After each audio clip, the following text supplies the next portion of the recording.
नमस्कार, होम्योपैथी संवाद के YouTube चैनल में आपका स्वागत है। मैं हूँ विनय भारत। हमारा चैनल मानव शरीर में उत्पन्न विभिन्न बीमारियों पर होम्योपैथी डॉक्टर के संग मिलकर बात करना और उसकी क्या उपाय है वो आप तक पहुँचाना है। आज हम आए हुए हैं पश्चिमी चंपारण जिला के बेतिया शहर में कलेक्टिव रोड में डॉक्टर संजय सर के पास। नमस्कार सर। नमस्कार। आज हम लोग बात करेंगे मानव शरीर में उत्पन्न जो ट्यूमर होती है, सिस्ट हो जाती है, ग्लैंड हो जाती है, ल्यूकोमा हो जाती है, इन विषयों पे बात करेंगे और इनका क्या उपाय है वो आप तक पहुंचाने का काम करेंगे। नमस्कार सर। सर, ट्यूमर हुआ, सिस्ट हुआ, ग्लैंड हुआ, ल्यूकोमा हुआ, ये चारों एक ही चीज़ होती है या अलग अलग होती है? देखिए विनय जी, इस संबंध में लोगों के बीच में बहुत तरह की भ्रांतियां हैं जी।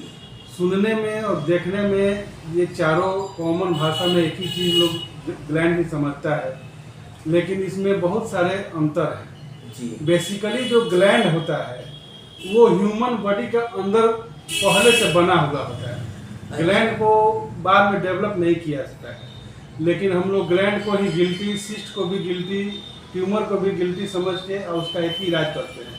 और बहुत सारे ग्रामीण चिकित्सक हैं या जो फिजियोलॉजी एनाटॉमी के अनुभव जिनको नहीं है, वो लोग बस हर प्रकार के ग्लैंड में एक ही दवा का यूज करते हैं, इसलिए बहुत सारे लोग इसके इलाज में सफल नहीं होते हैं। ग्लैंड जो है मानव शरीर में, ह्यूमन बॉडी में पूर्व डेवलप चीज़ है और ये लगभग 12 तरह की होती है, जिसमें प्रमुख है प्यूटरिटी ग्लैंड है, थायराइड ग्लैंड है, ओवरी है, टेस्टिस है, एड्रेनल ग्लैंड है, पाइनियल ग्लैंड है। इसका काम है बॉडी में एक तरह के हार्मोन को डेवलप करना, बनाना, जिससे कि शरीर का हमारा जो काम होता है वो चलता है। इसको आप अलग से नहीं डेवलप कर सकते, नहीं पैदा कर सकते हैं, लेकिन इससे संबंधित मात्रा जब ज़्यादा होता है तो वो बीमारियां बनती हैं। जैसे ओवरी अगर ग्लैंड जो है ज़्यादा सिकुड़े फिर ओवरी में सिस्ट बनता है, ओवेरियन सिस्ट होता है। वैसे ही थायराइड ग्लैंड का मात्रा, जब थायराइड ज़्यादा मात्रा में शरीर में जाएगी तो फिर थायराइड संबंधी बीमारियां होती है, गले की बीमारियां होंगी, बॉडी में स्वेलिंग होगी, मोटापा। तो ये तो जनरली ग्लैंड से हो गया। हम लोग बात कर रहे हैं आजकल सिस्ट, लाइपोमा, ये दोनों एक ही चीज़ है। लाइपोमा भी एक तरह का सिस्ट ही है।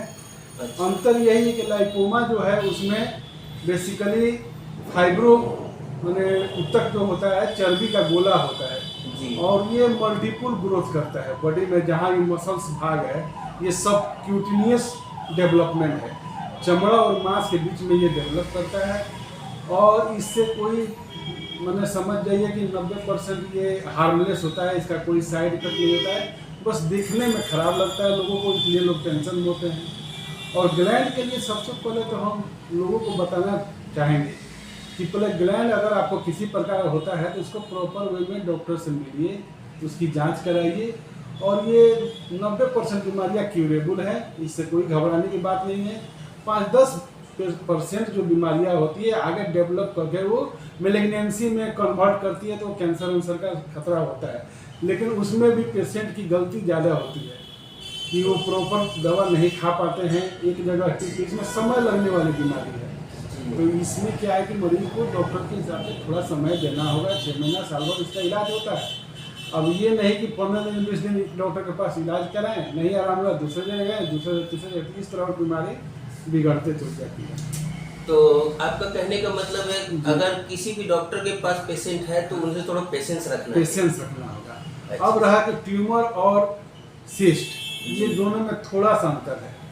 ट्यूमर का जो ग्रोथ होता है वो हार्ड होता है, कड़ा होता है। अच्छा। और सिस्ट जो होता है थोड़ा सेमी फ्लूइड, उसमें इन्वॉल्वमेंट होता है, वो लिक्विड होता है या चर्बी का ग्रोथ होता है, ठीक है ना। तो जो हार्ड ग्लैंड होते हैं, हार्ड ट्यूमर जो होते हैं, ट्यूमर जो हम लोग कहते हैं, तो उसका इलाज ज़्यादा आसान है, वो जल्दी ठीक होता है।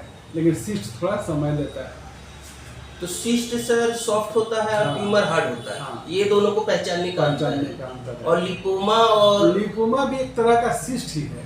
अच्छा, लिपोमा भी एक तरह का सिस्ट ही है। और ग्लैंड ग्लैंड तो वो बहुत नेचुरल है, ह्यूमन बॉडी का डेवलपमेंट वो चीज़ है। उसके एक्सेस ग्रोथ से या कम ग्रोथ से उसका जो हार्मोन सिक्रेशन से अलग तरह की बीमारियां पैदा होती हैं। इसलिए ग्लैंड हम लोग कहते हैं ग्रोथ को ये सही नहीं है। और सर ये किस तरह के लोगों को ज़्यादा प्रभावित करती है, कैसे लोगों पे ज़्यादा ये हो जाती है? ये आजकल का जो समय है ना, आजकल लोग फिजिकली वर्क बहुत कम होते हैं, ऑफिस टेंडेंसी बढ़ गया, लोग आलसी ज़्यादा हो गए, खाना है सोना है, ज़्यादा चर्बीदार चीज़ खाने वाले लोग, होटल का खाना खाने वाले, फास्ट फूड जंक फूड खाने वाले लोग में ये सिस्ट आजकल ज़्यादा डेवलप कर रहा है। जी। हाँ। अच्छा, ऐसे ही लोगों पे ये ज़्यादा हो रहा है, नहीं सर? कुछ केस में ये हेरिडिटी भी होता है, वंशानुगत भी होता है। अच्छा, मतलब कि जैसे उनके माता पिता में से हाँ, कोई माता बीमारी। पिता से आता है। लाइपोमा के केस में भी हम लोग देखे हैं कई पेशेंट को, ओवेरियन सिस्ट के पेशेंट को देखे हैं, ब्रेस्ट ट्यूमर के पेशेंट को देखे हैं।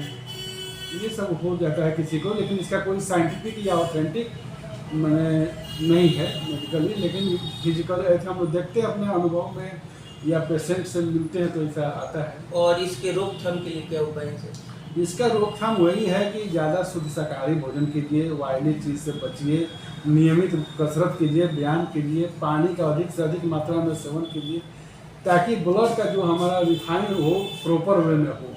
ब्लड में कहीं भी ऑब्स्ट्रक्शन होगा, कचरा फंसेगा तो वो जाकर कहीं ना कहीं साइड इफेक्ट में डेवलपमेंट करेगा।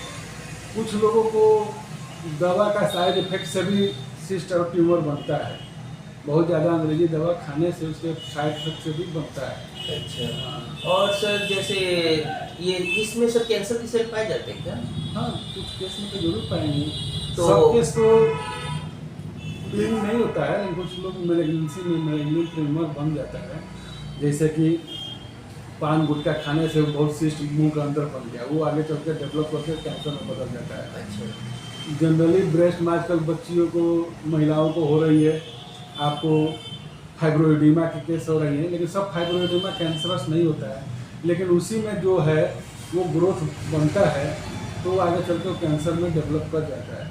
इसलिए समय से किसी को भी, अगर बच्ची को, महिला को अगर ब्रेस्ट में इस तरह की समस्या आए तो तुरंत उसको बढ़िया चिकित्सक से मिलकर उसका जांच कराना जरूरी है। तो सर महिलाओं का जो ब्रेस्ट में जो सर फाइब्रॉइड बन जाती है, जो गांठ बन जाती है, वो सर किस कारण से होती है? वो वही है, कम एज में लोग अब इन सौंदर्य प्रसाधन चीज़ों पर ज़्यादा ध्यान दे रहे हैं, समय से शरीर का डेवलपमेंट चाहते हैं, अधिक से अधिक टाइट कपड़ा, चुस्त कपड़ा पहनते हैं, उसके चलते भी दिक्कत होता है। अच्छा, इसके कारण। और सर आप अब इसका इलाज बता देते सर, इसमें किस दवाइयों का सेवन करने से पेशेंट जल्दी क्योर हो जाए और इस पूर्ण रूप से ये ठीक हो सकती है? देखिए, ये ट्यूमर सिस्ट जो है विनय जी, ये जागरूकता की चीज़ है। अभी इसके प्रति समाज में बहुत तरह की गलत धारणाएं हैं जी। और थोड़ा सा भी कहीं किसी प्रकार सिस्ट या ट्यूमर डेवलप करता है तो लोगों के दिमाग में सीधे पहला अक्षर जाता है कि कैंसर में नहीं बदल जाए। जी। तो हम बताना चाहते हैं आपके चैनल के माध्यम से, ये बीमारी जो है आपका 90% तक बीमारी जो है दवा से क्यूरेबल है, इसमें कोई घबराने की बात नहीं है, बशर्ते समय से उसका इलाज हो, प्रॉपर इलाज हो और खान पीन, अपने रहन सहन के ढंग को सुधार कर हम लोग इसको ठीक कर सकते हैं। इसमें जो है काफ़ी हद तक बीमारियों का इलाज होम्योपैथी दवा से संभव है। होम्योपैथी दवाओं में baryta carb, calcarea fluor, conium, lapis albus, badiaga मतलब टिंचर हुआ, एस्कोफुलेरिया नोडोसा हुआ, ये तरह की बहुत सारी दवाएं हैं जो इन बीमारियों पर काफ़ी हद तक कारगर है। लेकिन मेरी राय एक ही है, कभी भी दवा होम्योपैथिक चिकित्सक के देखरेख में खाएं और एक क्वालिफाइड बीएचएमएस डॉक्टर से ही संपर्क करें। बहुत सारे पेट लोग बीमारी के नेचर को नहीं समझते हुए ज़्यादा पावर की दवा पहले खिला देते हैं, जिससे बीमारी ठीक होने के जगह पर और वो जटिल हो जाता है। दूसरा चीज़, कुछ बीमारियां हैं कि जहां दवा अपना प्रभाव कम कर देती है, उन सब स्टेज में उसका सर्जरी भी अच्छा इलाज है। और सर जैसे कि मान लेते हैं ट्यूमर है और ट्यूमर में कैंसर हो गया, हाँ। तो उसका भी इलाज संभव है सर? उसका इलाज तो होम्योपैथी में संभव है, लेकिन ये डिपेंड करता है कि बीमारी किस स्टेज की है और पेशेंट कितना डॉक्टर पर भरोसा कर रहा है, कितना समय से दवा खा रहा है। जी। मतलब तो ये सब तो जांच के विषय है। आप आपके अनुसार अगर कैंसर हो गया ट्यूमर में और उसके संग कोई काट छाट नहीं किया गया, उसमें कोई कट नहीं हाँ, पड़ा है, दवा इतना तो प्रभावी है ही कि कम से कम पेशेंट को कष्टदायक मौत नहीं देगी। अच्छा, ये लोग का जैसा जो है कि हम लोग रेडियो थेरापी कराते हैं या कीमोथेरापी में जाते हैं तो उसका साइड इफेक्ट भी है, बहुत सारा प्रभाव भी है। जी, तो वो चीज़ तो होम्योपैथ आपको नहीं करने देगा, जेंटल और रैपिड रिलैक्स आपको देगा। अब दवा बीमारी अगर कंट्रोल पीरियड में हो तो काफ़ी है। तो बहुत सारे पेशेंट हम लोग कैंसर का इलाज किए हैं जिसको आपको टाटा से बॉम्बे से घर भेज दिया जाता है कि जाइए आप, आपकी लाइफ 10 दिन है, महीना दिन है, और वो लोग आज 10-10 साल 5-5 साल जिंदा हैं और सही हैं, बीमारी उनकी कम नहीं हुई तो बढ़ी भी नहीं है। और अच्छा। किसी प्रकार का मतलब आप अगर कह रहे हैं कि अगर किसी के ट्यूमर में कैंसर के सेल आ गए और वो फिर भी रेगुलर होम्योपैथ दवाई को ले रहा है तो उसे डेवलप करने में टाइम लगेगा और वो लॉन्ग टाइम तक काफ़ी हद तक कारगर भी है, बीमारी लोगों का ठीक भी और होता है। ठीक भी हो सकती है, जी, ठीक होने की चांस भी है। हाँ। और अगर नहीं ठीक कर पाती है कैंसर को तो इतने लॉन्ग टाइम उसकी लाइफ लाइफ को बढ़ाएगी और कष्टदायक जिंदगी नहीं बनने देगी। जी, ये तो सर बहुत अच्छी बात है होम्योपैथ में।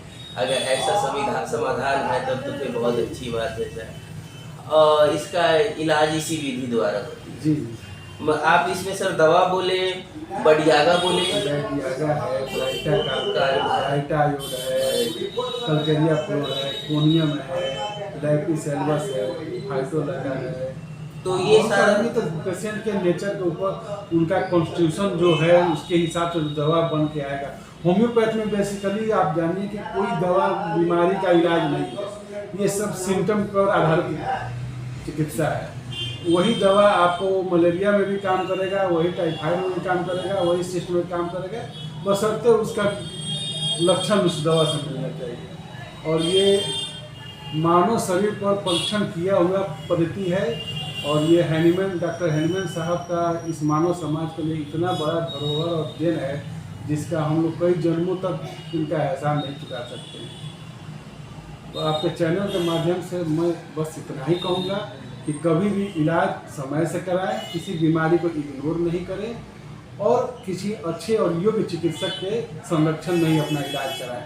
आजकल बहुत सारे यूट्यूब चैनल और बहुत सारे पत्रिका के माध्यम से लोग दवा खरीद कर खाता है, उसका भी बहुत प्रभाव पड़ता है क्योंकि उसका सब लक्षण उसके बॉडी में नहीं है। इसलिए बीमारी के नाम पर नहीं जाना है, जो भी इलाज कराना है चिकित्सक के देख रेख में कराना है। थैंक यू सर, आप अपना कीमती समय दिए। तो आज सर से मिले, ट्यूमर पर, लिम्फोमा पर, सिस्ट पर बात किए। उम्मीद करता हूँ आपको हमारा ये जानकारी पसंद आया होगा। सर का मोबाइल नंबर, एड्रेस डिस्क्रिप्शन में भी दे देंगे और स्क्रीन पर भी आ जाएगा। अगर आपको हमारा चैनल पसंद आया हो, आपको जानकारी मिली हो तो हमारे चैनल को लाइक करें, सब्सक्राइब करें और शेयर भी करें। साथ में बेल आइकन को जरूर दबाएं ताकि हमारी हर बनाई हुई वीडियो आप तक पहुंची जाए। और एक और बात कहूँगा कि अगर किन्हीं को किसी भी तरह की बीमारी है तो हमें कमेंट सेक्शन में लिखें, हम अगला वीडियो उस बीमारी पर बनाएंगे। थैंक यू, धन्यवाद।